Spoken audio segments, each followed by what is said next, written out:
ਪੰਜਾਬੀ ਪਿਆਰਿਓ, ਜੀਵਨ ਜੋਗਿਓ, ਪੰਜਾਬ ਦੀ 70% ਲੋਕਾਈ ਦੀ ਰੋਜ਼ੀ ਰੋਟੀ ਵਾਈ ਬੀਜੀ ਨਾਲ ਜੁੜੀ ਹੈ।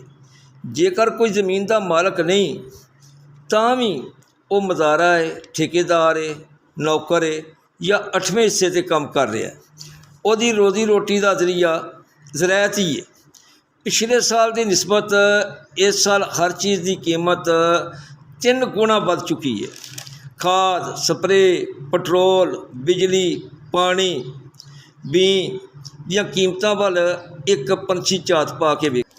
ਜਦੋਂ ਕਿਸਾਨ ਦੀ ਜਿਣਸ ਦੀ ਵਾਰੀ ਆਈ ਤੇ ਘੁੱਗੂ ਬੋਲ ਪਿਆ।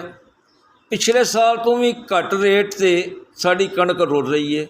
3900 ਰੇਟ ਸਰਕਾਰ ਮਿੱਥਿਆ ਸੀ, ਪਰ 3000 ਤੋਂ ਵੱਧ ਨਹੀਂ ਵਿਕ ਰਹੀ। ਲਾਂਗ ਟਰਮ ਪਾਲਿਸੀ ਬਾਅਦ ਦੀ ਗੱਲ ਹੈ, ਪਹਿਲੇ ਕਣਕ ਸਰਕਾਰੀ ਰੇਟ 'ਤੇ ਚੁੱਕੀ ਜਾਵੇ। ਅਜੇ ਮੌਜੂਦਾ ਸਰਕਾਰੀ ਰੇਟ ਵੀ ਮੁਨਾਸਬ ਨਹੀਂ, ਪਰ ਸਾਨੂੰ ਇਹ ਵੀ ਨਹੀਂ ਮਿਲ ਰਿਹਾ। ਕਿਉਂ ਮਰੇ ਕਿਸਾਨ ਨੂੰ ਮਾਰਦੇ ਹੋ? ਅਸੀਂ ਮਰਨ ਤੋਂ ਪਹਿਲੇ ਮਰੇ ਹੋਏ ਹਾਂ। ਕਾਸ਼ਤਕਾਰ ਵਿਚਾਰਾ ਇੰਨਾ ਮਜ਼ਲੂਮ ਹੈ ਕਿ ਇਹਦੀ ਕਿਸੇ ਸ਼ੈ ਦਾ ਰੇਟ ਇਹਦੇ ਆਪਣੇ ਹੱਥ ਵਿੱਚ ਨਹੀਂ। ਜਦ ਕਿ ਸਰਮਾਇਆਦਾਰ ਸੂਈ ਵੀ ਬਣਾਵੇ ਅਤੇ ਰੇਟ ਉਹ ਖੁਦ ਮੁਕੱਰਰ ਕਰਦਾ ਹੈ।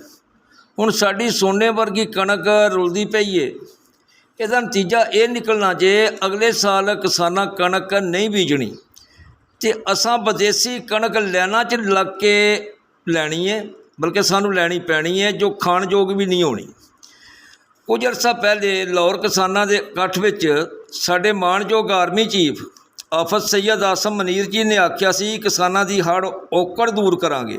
ਹੁਣ ਵੇਲਾ ਆ ਗਿਆ ਕਣਕ ਦੇ ਮਸਲੇ ਨੂੰ ਫੌਰੀ ਤੌਰ 'ਤੇ ਹੱਲ ਕਰਵਾਇਆ ਜਾਏ ਤਾਂ ਕਿ ਕਿਸਾਨ ਸੁੱਖ ਦਾ ਸਾਹ ਲੈ ਸਕਣ।